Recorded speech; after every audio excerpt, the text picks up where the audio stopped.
Bonjour à tous et bienvenue dans ce deuxième épisode de Cup of Dev. Aujourd'hui, nous allons aborder la posture du développeur. Je suis Benjamin, je travaille dans le développement web depuis environ 6 ans. Et aujourd'hui, pour m'accompagner, je suis toujours en compagnie de Marianne. Bonjour à tous, je suis développeuse web depuis un peu plus de 5 ans et j'ai déjà été développeuse front et maintenant je suis full stack dans une équipe de 5 devs. Et avec nous aujourd'hui, nous accueillons Titouan.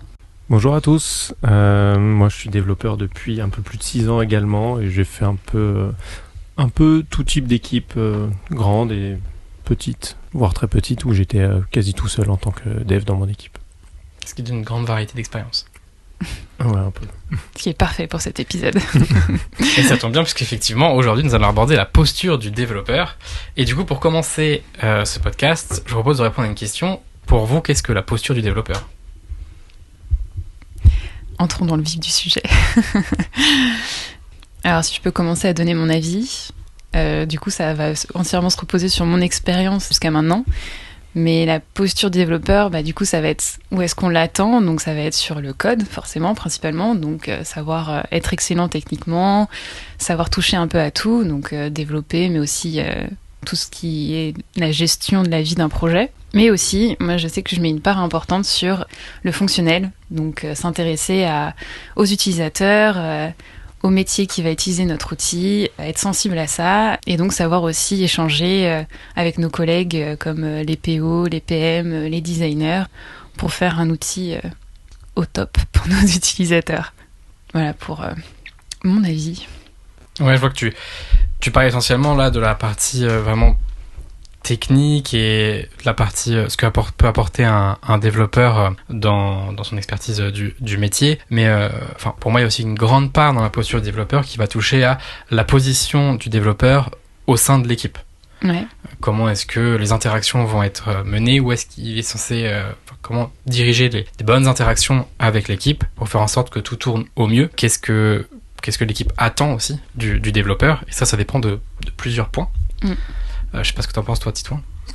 Ouais, si, je vous rejoins un petit peu tous les deux. C'est vrai qu'il y a la posture en tant que dev, ce que nous, on peut projeter en tant que développeur, ce qu'on attendrait en fait finalement de nous-mêmes et de nos pairs. Et également, c'est vrai que cette vision de l'équipe, qu'est-ce que eux peuvent attendre de nous ? Qu'est-ce qu'on doit produire ? C'est vrai qu'ils peuvent s'attendre à déjà ce qu'on doit faire en tant que développeur, donc développer, produire quelque chose, un site web ou peu importe en fonction du rôle du métier de développeur, du projet, du domaine, c'est ça.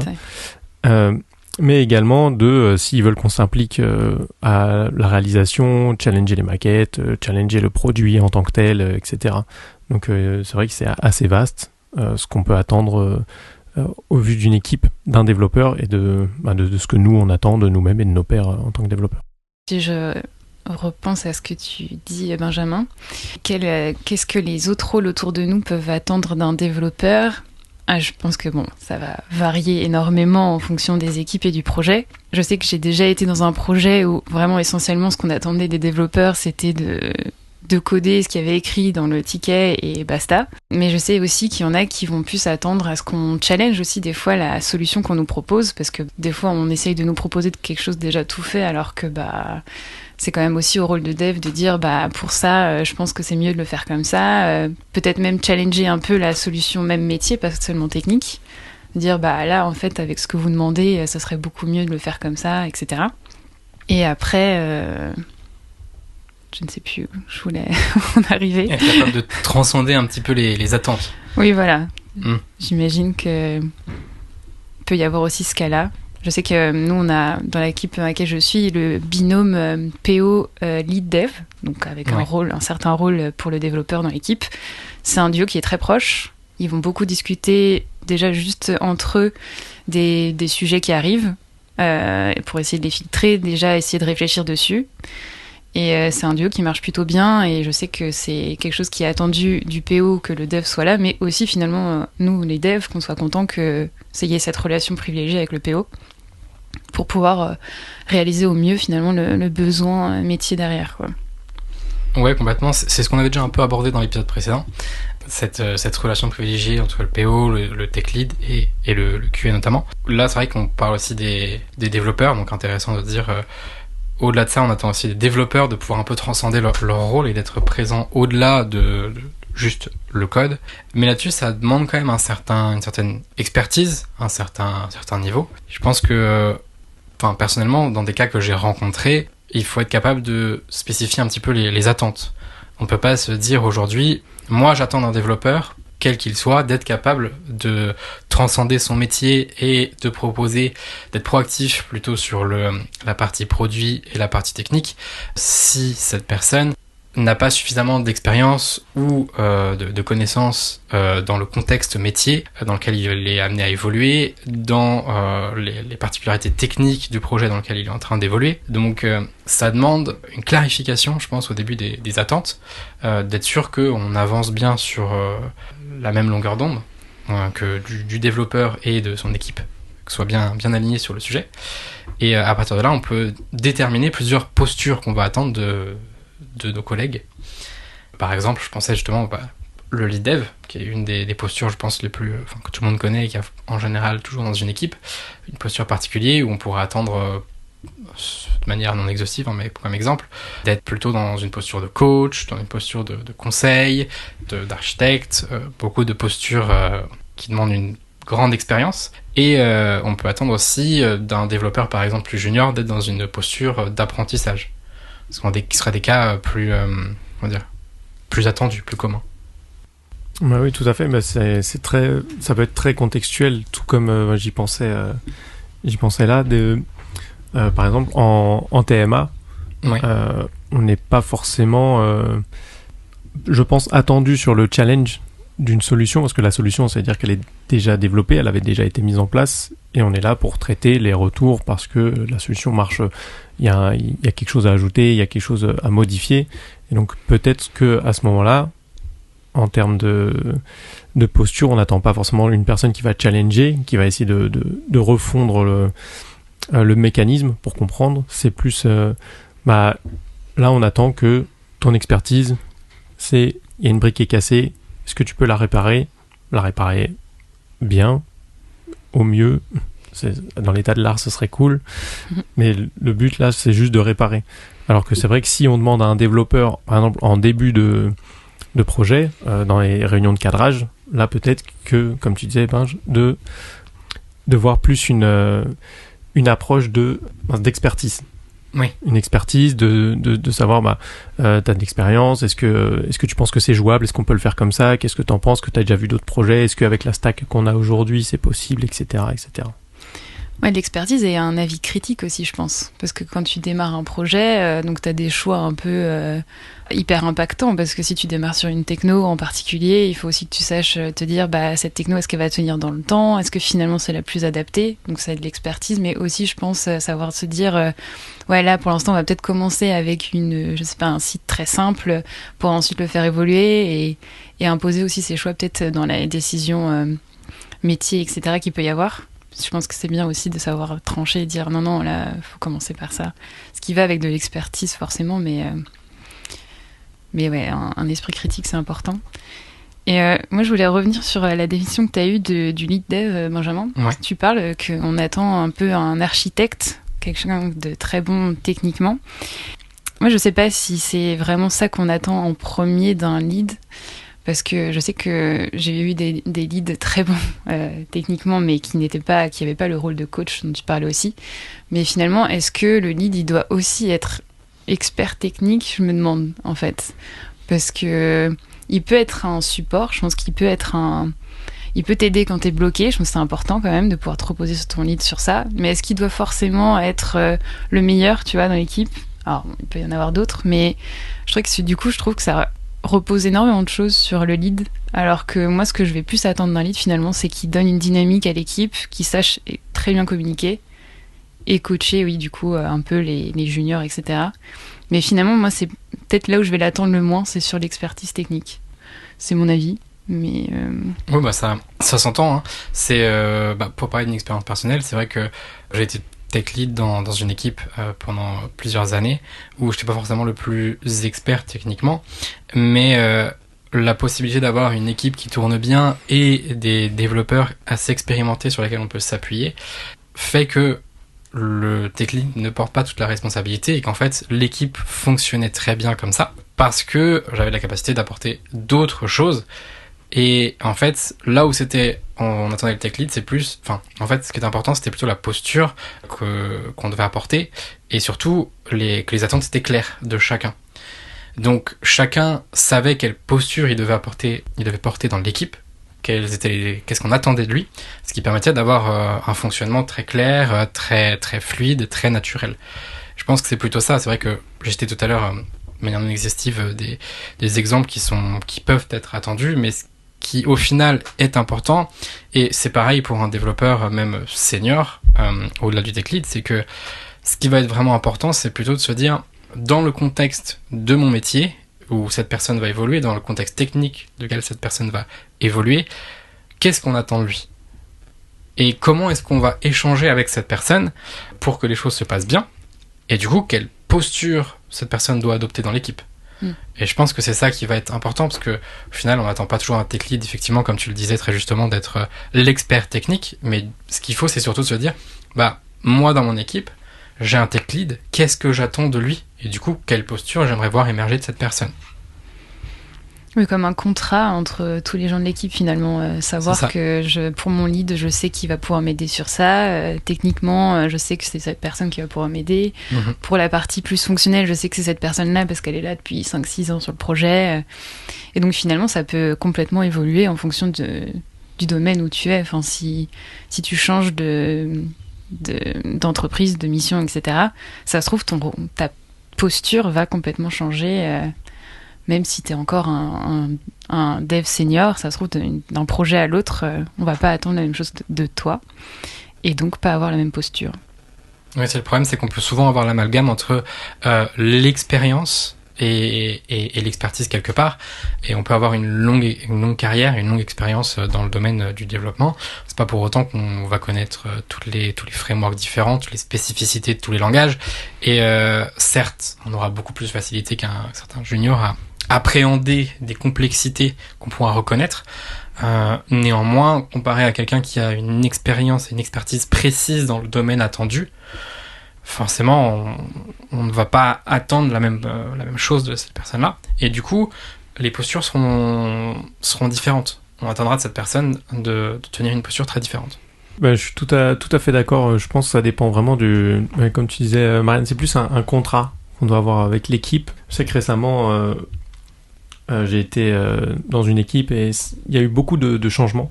Changement de personnes, changement de scope, etc. Et donc, forcément, on attendait des choses différentes des développeurs, mais aussi des QA, des PM, parce que changement de scope, donc on attend qu'ils se forment sur un nouveau scope, qu'ils se forment sur le code, même c'est une très grosse stack. Et donc en fait, on n'a pas forcément les mains partout dans le code. Et donc on attendait que du jour au lendemain, on connaisse tout et qu'on puisse dire il y avait un problème. Maintenant, tu récupères cet élément-là. Il y a un problème sur ce bouton, faut le corriger. Donc on attend l'expertise d'un développeur de dire lis le code, comprends et corrige ça tout de suite. Et au sein de l'équipe, on a dû refaire des réunions de cadrage pour se dire qui connaît ça, qui connaît ce scope, ou qui connaît quelque chose qui s'y apparente, qui pense pouvoir débugger, qui a un peu plus on va dire là c'était plus du savoir, de l'empirisme sur le sujet, donc de connaître la stack globale du projet, plus que de dire tiens, toi t'es développeur, ça fait 10 ans que t'es développeur, tu sais forcément corriger un bug, y a pas de souci.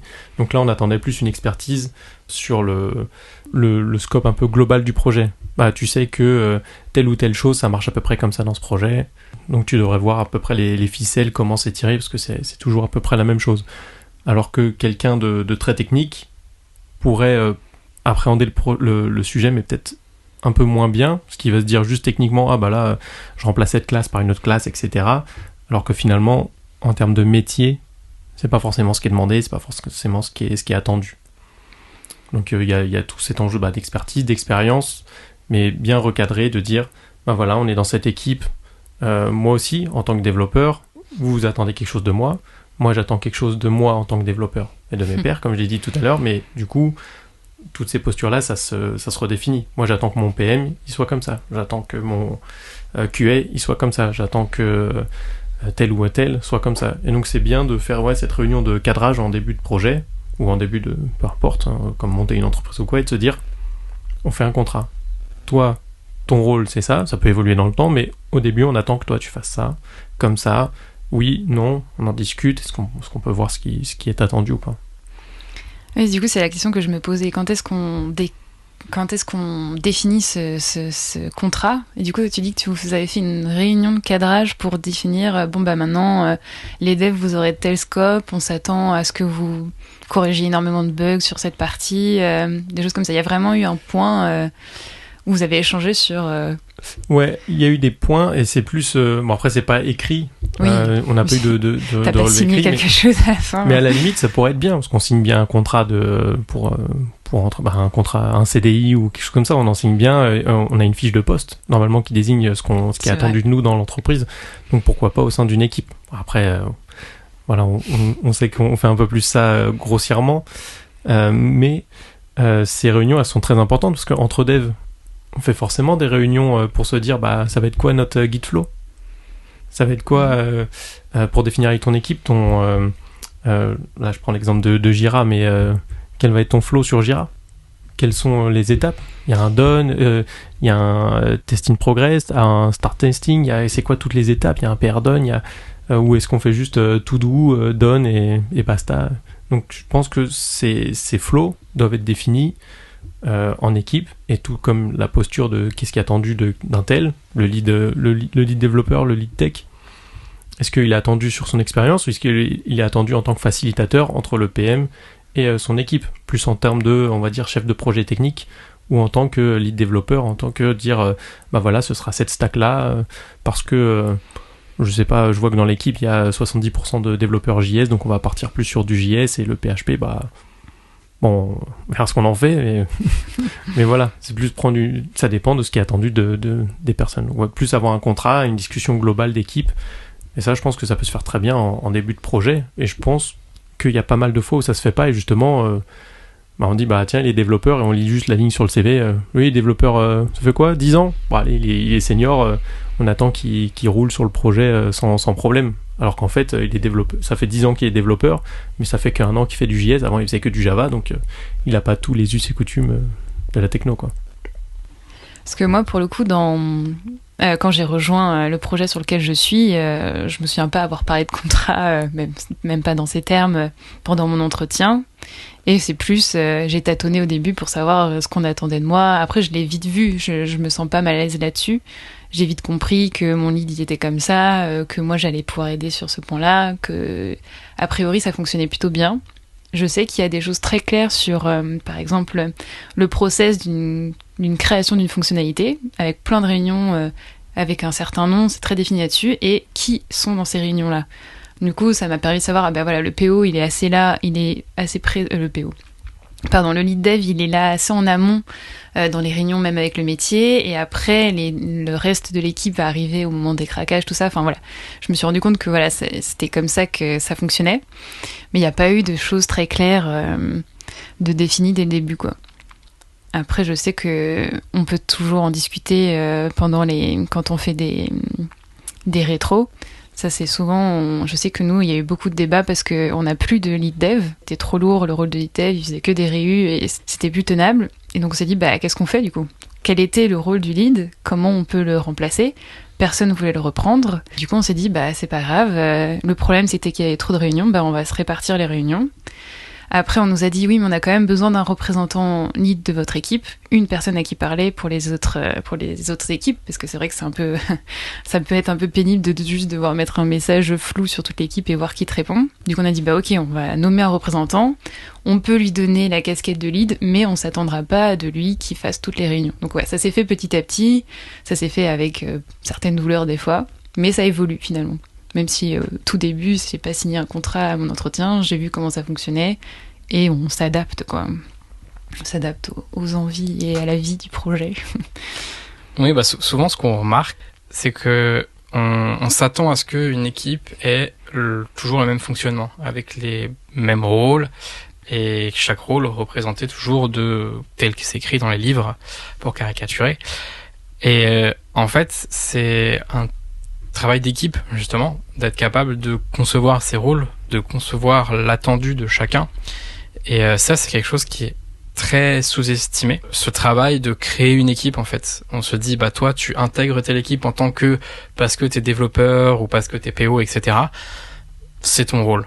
Mais en fait, ça fonctionne rarement du premier coup et on a toujours des douleurs.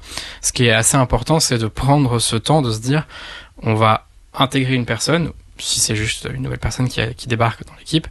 Et d'ailleurs, même si c'est qu'une seule personne qui arrive dans l'équipe, au final, c'est une nouvelle équipe au complet et il faut apprendre à refonctionner tous ensemble et à recréer une nouvelle équipe en partant de rien et comprendre avec cette nouvelle personne ou avec ces nouvelles personnes comment est-ce qu'on va fonctionner, qu'est-ce qu'on va vraiment attendre spécifiquement de chacun. Et ça, c'est quelque chose qui est abandonné au profit des sous-entendus, des fiches de poste. Je le ressens comme un très gros problème assez souvent, qui a du mal à être taclé, on a du mal à mettre le doigt dessus. Et c'est souvent ces sous-entendus, ces attentes qui ne sont pas explicites, qui créent un petit peu tous ces dommages-là. Ouais, ça dépend aussi, je pense, de la taille de l'entreprise, la taille de l'équipe qu'on rejoint. C'est vrai que je parlais de contrat, mais c'est pas forcément fixé dans le marbre parce que finalement une équipe, à mon sens, c'est très organique. C'est vrai que ça va bouger, on va arriver au début, s'il n'y a pas ce cadrage, mais on va dire on a un PM, on a un QA, on a un UX UI, on a un développeur, et on va comme tu disais, on va s'attendre comme ce qu'il y a dans les livres. Dire le développeur c'est celui qui colle, l'UX UI c'est celui qui va faire les paquettes, etc.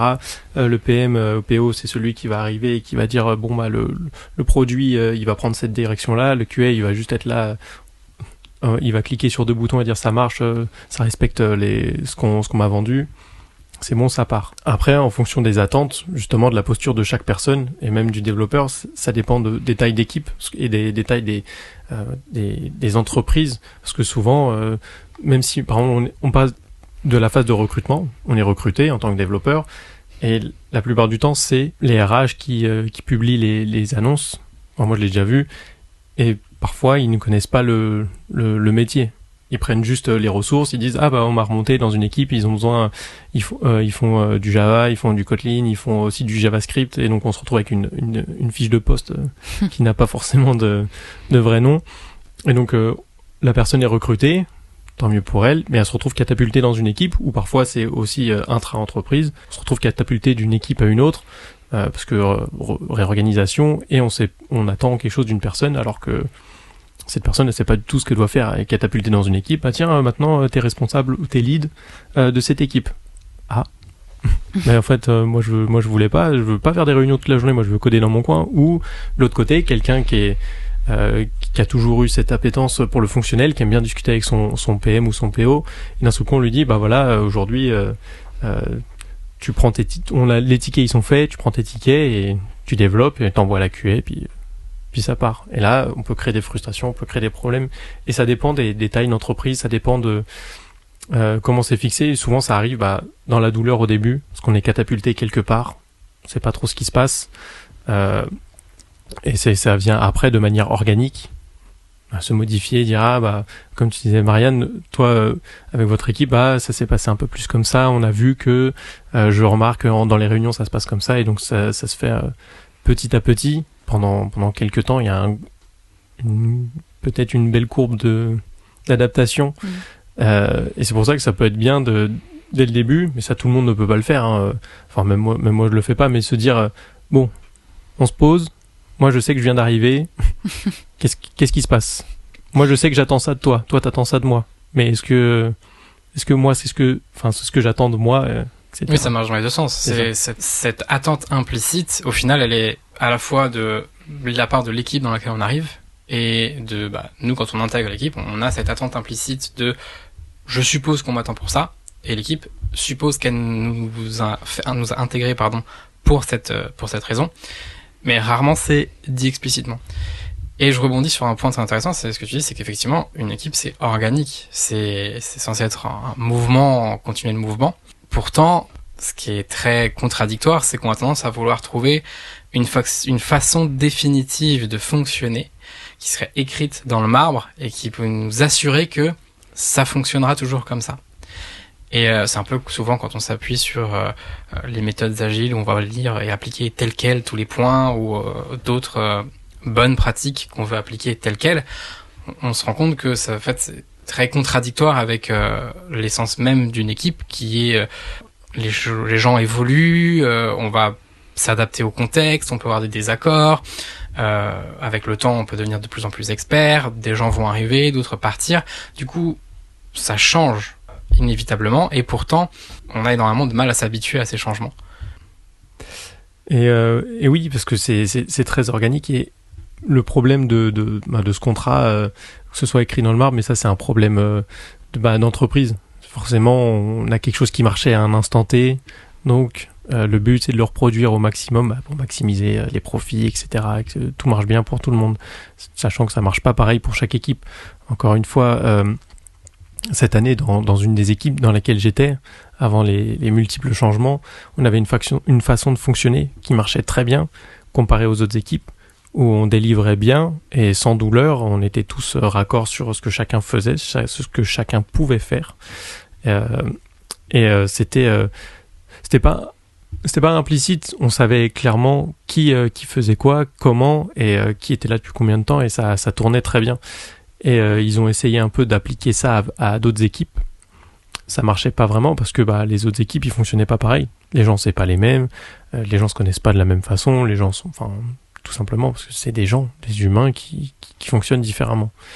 Et donc à ce juste titre, on peut pas attendre d'un développeur qui soit la même chose d'une équipe à une autre, même de nous-mêmes, qu'on soit le même aujourd'hui que dans 6 mois et qu'on va vouloir la même chose, qu'on va coder de la même façon, qu'on va réfléchir de la même façon, qu'on va peut-être dans 6 mois on va se dire finalement aujourd'hui avant je te faisais que du back, donc ça m'intéressait les API, ça m'intéressait les grosses structures, les data, que sais-je.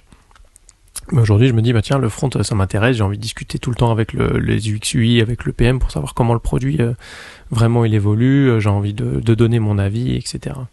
Et ça ça évolue parce qu'on est des gens et que par contre il faut que ce soit raccord avec l'équipe, de dire est-ce que mon PM, est-ce que mon UX UI est d'accord de recevoir des remarques, je pense j'ose espérer que oui, mais après ça dépend les formes, mais comme tu disais Marianne, d'être pris à part dans des réunions, parfois on n'en a peut-être pas besoin d'avoir tout le monde, c'est bien d'avoir un représentant, mais est-ce que lui il était d'accord d'être représentant, etc.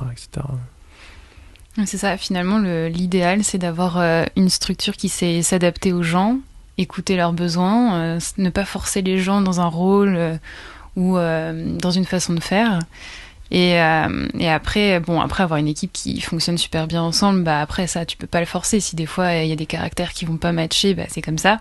Mais oui, le mieux c'est d'écouter les gens, de bien communiquer entre nous et je pense que c'est ça qui va mieux fonctionner et du coup la posture elle est claire pour tout le monde. Mais oui, voilà, pouvoir communiquer, pouvoir dire je veux plus être lead parce qu'il y a trop de réunions, j'en peux plus, et pas dire tant pis tu t'en vas et on va mettre quelqu'un d'autre. Enfin, je sais que dans les structures où j'ai vu ça, en fait du coup il y a plein de turnover, tout le monde s'en va au bout de 6 mois parce que ça leur va, ou alors les évolutions possibles sont pas adéquates et leur plaisent pas. Mais oui, voilà, s'adapter aux gens, comprendre comment ils fonctionnent, et c'est le mieux quoi. Après, comment faire ça? Je sais pas si t'as une explication de pourquoi dans votre équipe ça fonctionnait bien? Est-ce que c'est parce que vous vous connaissiez depuis longtemps? Est-ce que c'est parce que finalement au bout d'un moment ça s'est bien enchaîné? Je dirais que c'est des concours, pour le coup, concours de circonstances, par hasard, c'est les gens, ça matche bien, chacun respecte vraiment les autres, respecte comment ils travaillent, leur façon de penser, leur façon de dire les choses à certains moments, et donc la plupart du temps, je dirais que c'est du hasard. Après, le fait que ça puisse se reproduire plusieurs fois de suite, c'est juste que peut-être c'est nous qui provoquons ce hasard, de se dire on va que dans les équipes où on sait que ça peut matcher. Bon, après là c'est purement du flair, du hasard, de se dire dans cette équipe je sais que ça tourne bien, ça peut bien tourner si je rentre dedans. Mais ouais, je sais pas. En fait, je sais pas du tout. Ça marchait bien et je pense que c'est en partie de l'écoute. Et on a eu beaucoup de pain points au début. Si, voilà. Du coup, on avait beaucoup de pain points au début et on les craque et... C'est quoi des pain points? On avait des problèmes. On avait des ah problèmes. Oui, d'accord. Ça... pain point. Ok, je vois. Enfin voilà, c'était pas des extrêmes douleurs non plus. C'était pas au point de saturer et de s'arracher les cheveux le soir. Mais c'était on va dire des petites gênes à 1 sur 5. Mais c'est là, c'est redondant et donc on craque les problèmes petit à petit. Et puis après ça tourne. Mais je pense que de base il y avait déjà une bonne cohésion et les points à craquer c'était un peu plus. C'était pour avoir ce plus pour que l'équipe tourne à son plein potentiel. Mais on était déjà bien, je pense que de par les gens, ça tournait déjà bien et c'était juste. C'est le petit bonus qui fait que on a envie de rester. Quand on se réveille le matin, on se dit chouette, je sais avec qui je vais travailler, je sais ce qu'ils attendent de moi, je sais ce que j'attends d'eux. Je pense qu'ils savent ce qu'on attend des autres. Ça permet de travailler de manière sereine. C'est ça permet d'être bien et on arrête le travail, on est content, on reprend le travail, on est content. Voilà quoi. Ouais, ça me fait penser à la fiche de poste dont on parlait, que si la RH l'a fait sans trop connaître, elle va juste mettre des lignes de langage, etc. Mais finalement, c'est aussi important de se préoccuper du caractère de la personne, du comportement, et arriver à voir si ça va matcher avec l'équipe qui va rejoindre et tout. Je sais que nous, c'était un point d'importance quand on faisait des entretiens pour accueillir un nouveau développeur ou une nouvelle développeuse. C'était, à votre avis, est-ce que tu l'as senti bien? Est-ce que tu penses que dans notre façon de fonctionner dans l'équipe, est-ce que ça va aller? C'était la première question qu'on se posait, avant même de savoir si techniquement c'était bon. Après, sur un entretien, c'est jamais idéal, mais... Globalement, on travaille avec des humains, donc forcément, il y a une grosse composante personnalité, caractère, qui va être indéniablement importante à gérer, à prendre en compte. On peut toujours travailler avec, j'ai envie de dire, presque tout le monde, mais ça demandera plus ou moins de travail. Et je pense aussi qu'il ne faut pas en avoir peur. C'est une des principales problématiques que j'ai pu rencontrer, c'est vraiment pas avoir peur de prendre le temps. On a un petit peu parlé d'ailleurs dans l'épisode précédent sur les rituels agiles, notamment au sujet de la rétro. Je trouve que, ayant vécu un peu les mêmes situations que Titouan, vu qu'on a partagé la même équipe pendant quelques temps, c'est vrai que ça demande beaucoup de travail de longue haleine sur des rétros où on va prendre le temps d'exprimer des douleurs, de voir qu'est-ce qu'on pourrait mettre en place. Et c'est un travail de discussion, c'est un travail où on va pas se dire tiens, pourquoi est-ce que tu codes bien ou pas. En fait, c'est pas vraiment le problème, c'est plutôt pourquoi est-ce que on se comprend pas dans telle ou telle explication et comment est-ce qu'on peut arriver à se comprendre dans la façon de travailler, dans la communication, pour que ça fonctionne. Et ça, c'est un travail qui peut être mené, qui devrait être mené dans tous les cas, qui peut être mené par tout le monde, et qui résout la majorité des problèmes qu'on rencontre en entreprise. Mais ça demande du temps, de l'investissement, qui sont très très très énergivores. Mais souvent, c'est des sujets qu'on n'ose pas aborder en rétro. Enfin, je sais que j'ai vécu des rétros où c'est très superficiel, alors que quand après on discute entre nous, on sait tous les problèmes qu'il y a et jamais personne va oser aborder le sujet en rétro, alors que finalement c'est ça qu'il faudrait faire. Et oui, c'est pas évident à faire et c'est un travail pas évident. J'ai déjà dit 2 fois, pas évident. Parce que c'est vraiment pas évident. Vraiment pas évident. On arrive à la fin de l'épisode. Si je vais vous demander un petit takeaway de cet échange, Marianne. Moi, je pense que je repars sur finalement une définition plus claire de posture. Moi, j'étais quand même très sur qu'est-ce que je dois faire en tant que développeuse, mais que en fait, la posture, c'est qu'est-ce que je dois rendre aux autres, ce que les autres attendent de moi, ce que moi j'attends des autres, et surtout que c'est quelque chose de complètement amovible. On peut pas dire la posture c'est ça, parce que ça dépend de notre environnement, ça dépend des gens avec qui on travaille, ça dépend de notre évolution. Donc voilà, c'est quelque chose d'amovible, c'est quelque chose qu'il faut toujours garder en tête, parce que c'est ce qui fait qu'on travaille mieux en équipe, on l'a vu avec nos expériences. Donc voilà, c'est un sujet important qu'il faut pas hésiter à discuter avec les gens de notre équipe si on voit qu'il y a un souci. Et voilà, je retiens que c'est quelque chose qui bouge, qui vit en fonction du projet et de la personne et de l'équipe. Titouan ? Moi, j'aurais pas dit mieux. C'est vraiment à peu près tout ce dont on a partagé, d'être organique, d'être vivant, de discuter, de pas avoir peur de prendre la parole. Ça, c'est peut-être un autre sujet de discussion.